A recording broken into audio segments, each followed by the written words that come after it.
ચકુ આપણા ઘરમાં ડેટોલ છે? હા છે ને. તો એક કામ કર, હાથ ધોઈને મારી માટે ખાવાનું કાઢ. જ્યારે હોય તો નાકમાં આંગળા નાખીને ઘાટના હીરા જ બનાવતી હોય. ઓંઢાને કેવી ખાણ છે ને નાકમાં ખબર જ નથી પડતી.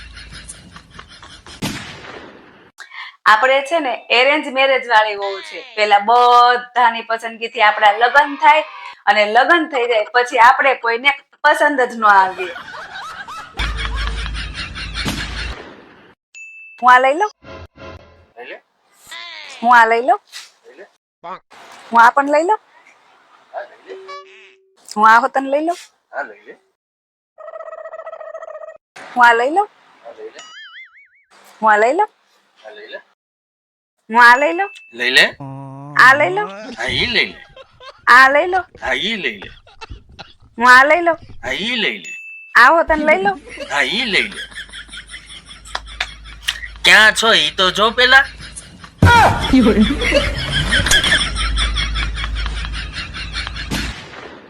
લે આવી ગયા તમે.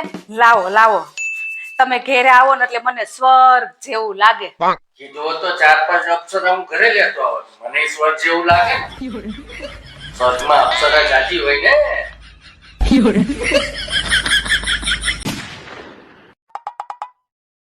હાલો હું જાઉં છું હો.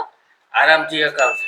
પણ હું ગાડી લઈને નથી જાતી. અરે હું ગાડીની વાત નથી કરતો, હું તારા જીબડાની વાત કરું છું. હું તો સાંભળી લઈશ પણ બીજા સાંભળશે નહીં ને ઉલટી મારશે. મારી પ્યારી બહેનો, તમે ખુશ રહ્યા કરો. પોતાના માટે તો નહીં, કમસે કમ એના માટે જે તમને ખુશ જોવા નથી માંગતા. હાલે ટમેટા લઈ આવશો ને, ટમેટાનું સાંજે શાક બનાવજો. મારે ટમેટાનું શાક ખાવું છે. ટમેટાનું શાક બકાઈ નહીં થાય. કેમ? તું તો કહેતી હતી ને લગ્ન પહેલા કે હું તો બધુંય કરીશ. એ બધુંય કરીશ એમ કીધું તું, તમારું કીધું કરીશ એમ નતું કીધું. તમને કહું, હા આપણી બેની પસંદગી એક હરખી છે નહીં? હું તંબુરો હરખી છે? મને તારી બેન ગમે છે, તને મારી બેન સેજે ગમે છે? પાછી કે આપણી બેની પસંદ એક હરખી છે. તમને કહું, હા તમને ખબર છે મને બધા પ્રાણીનો અવાજ કાઢતા આવડે છે. હોય નહીં. હા હવે એક કામ કર, નાગણનો અવાજ કાઢીને બતાવતો. હવે નાગણ ક્યાંય અવાજ ન કરે. ક્યાંય સાંભળ્યો છે નાગણ અવાજ કરે? કાઢી હવે. ક્યાંય નો અવાજ કરે નાગણ. હવે 26 વર્ષથી હું સાંભળું છું.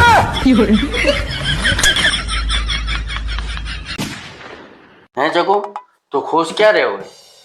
હું જ્યારે મારા પિયર જાઉં ત્યારે. એટલે પિયર જવાની વાત નહીં કરતો. તો તું આ ઘરમાં ક્યારે ખુશ હોય એમ? જ્યારે તમારી મમ્મી પિયર જાય ત્યારે.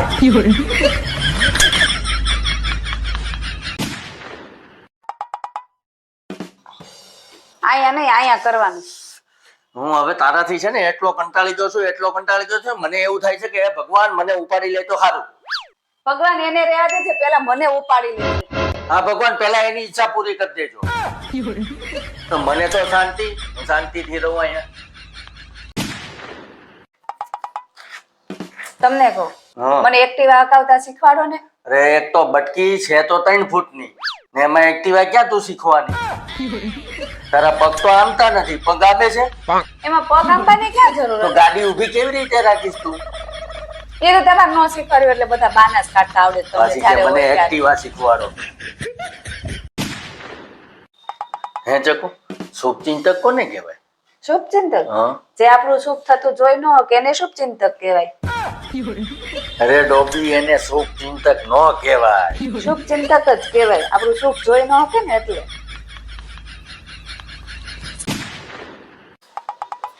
કેમ ચકુ ટેન્શનમાં બેઠી છો? આ તો ટેન્શનમાં જોઉં ને, મારી ફેમિલીમાં કેટલા પ્રોબ્લેમ હાલે છે.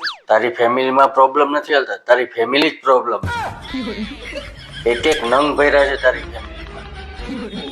તમને તો કઈ વાત જ ન કરાય. આખા ગામમાં તારી ફેમિલીની લીધે પ્રોબ્લેમ છે. તારું ફેમિલી જ પ્રોબ્લેમ છે. મારે તમને કઈ કેવું જ નથી. તમે અહીંથી ઊભા થઈને જાવ તો કઈ કેવું જ નથી.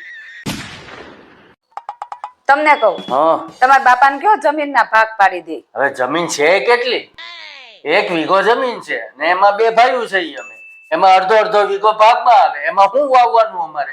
વાવવાનું કાઈ નહીં, વેચી નાખવાની. તો તારે બધું વેચાણ્યું જ કરાવવું છે અમારું?